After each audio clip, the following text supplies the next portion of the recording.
Hello and welcome to your in-depth weekly horoscope for week commencing the 30th of January for the Sun or the Ascendant. I'm going to give you the key features to look out for, but please stay with me. I will then dive deep to give you in forensic detail all of the ins and outs for the signs from Aries through to Pisces.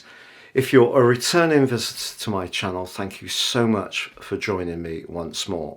If you're new, it's great to have you with me. Please like or comment. I answer all comments. This is very much a community. And also subscribe. And if you would like to understand what the next year will hold for you as an individual, as opposed to your zodiac sign, if you give me 3 pieces of personal birth data of time, date and place of birth, I can give you your forecast, but also my special package of 30% off your life roadmap report. This helps you to understand where you can seize opportunities more firmly, but also some of the patterns that may have repeated themselves that are not so easy. The more you can intimately understand what these are about, the more you can overcome them. Also, I will provide your free Zodiac, Indian and Chinese 12-month forecast completely free of charge. Please see the link below. So this week begins with the Sun forging a really energized link with Mars. But later in the week, Mars and Venus are actually going to be in a tense right angle. But that can just amp up the attraction of someone that you may encounter. Essentially, the Sun in the sign of Aquarius is about friendship. Mars in Gemini is about communications. So if there's somebody that you're attracted to in a social context, then the text messages and emails can soon flow. There can be a meeting up and it can be great fun. Or you may find yourself in the mood to be much more active. But with Venus, the planet of allure, in the sign of Pisces, this is a more reflective location, but Venus actually is exalted here. It likes being in Pisces, and it's asking us to be attuned to how things feel. Mars has an element of urgency around communications in Gemini, so I wouldn't think it's a great idea to rush communications around anyone. If you get to know them this week or you've been recently getting to know them, just let things go at their own pace. But there can be a sense of desire. Now also this week, we do see the Sun in a much more discordant right angle to Uranus. And this may just ring a little bit of a bell in the back of your mind. And the reason is because a year ago, this exact aspect occurred, but also because Saturn in Aquarius has been in that extended right angle with Uranus in Taurus. But the Sun's moved in. Now the Sun obviously is about our core energy. Uranus in the sign of Taurus is about everyday money, but also our self-worth. So it is possible that there is going to be something that comes out into the open as this week goes on, that the truth seeker Uranus pushes us to fess up about.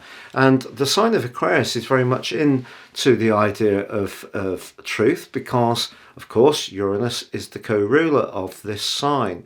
But by the end of the week on Sunday, we have a very intense full moon in the sign of Leo. This is a culmination event. If we look back to 6 months ago when we had the Leo new moon, that forged an amazing trine with Jupiter. It was very much about showcasing our talents, our desires, our passions. But the Sun in Aquarius is at the coolest point of its journey for its entire yearly cycle. It's technically in detriment, and the dispassionate side of Aquarius pushes back at what can be seen as the more frivolous and even attention-seeking energies of Leo. And because the Uranus energies in Taurus is very much about how much something's worth, but it can be an erratic energy, this is not the best of times to speculate. So over the next 2 weeks, I wouldn't be risking any resources on any get-rich-quick scheme, or if a friend recommends buying something that just seems to be absolutely amazing, I'd slow things down. Also, this can be a time when affections, whether it's with friendships or in a love relationship, can be influenced by our values.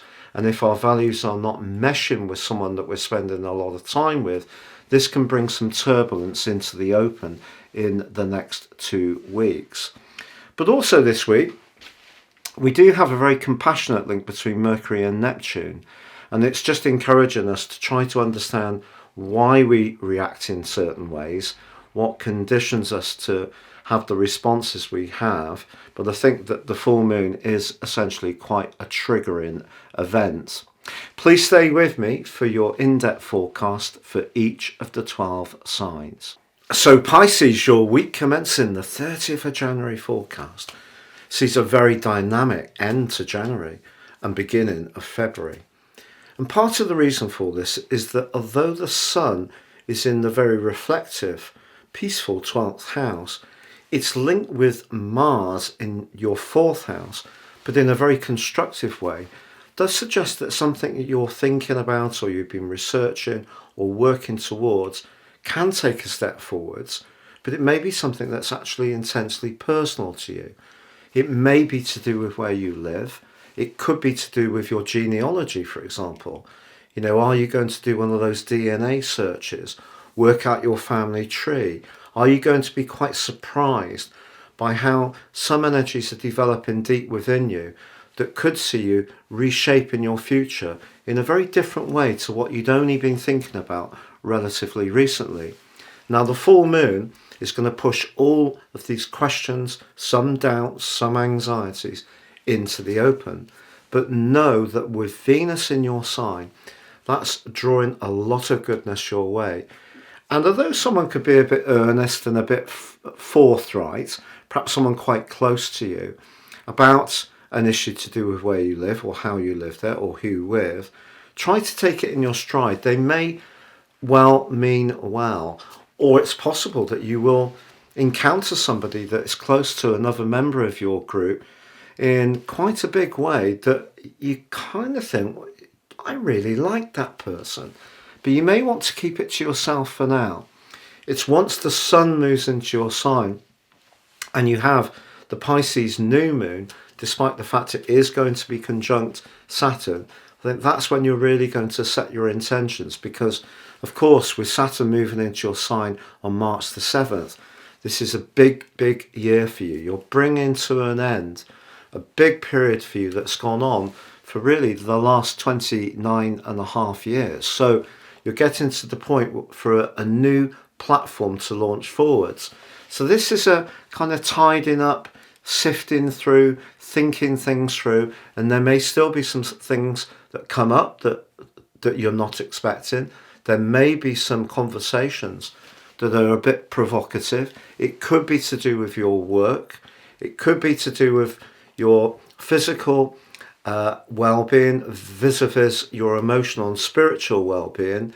But some information that you get as this week draws to a close and in the following 2 weeks is going to inform some very major plans that you shape up in the months to come.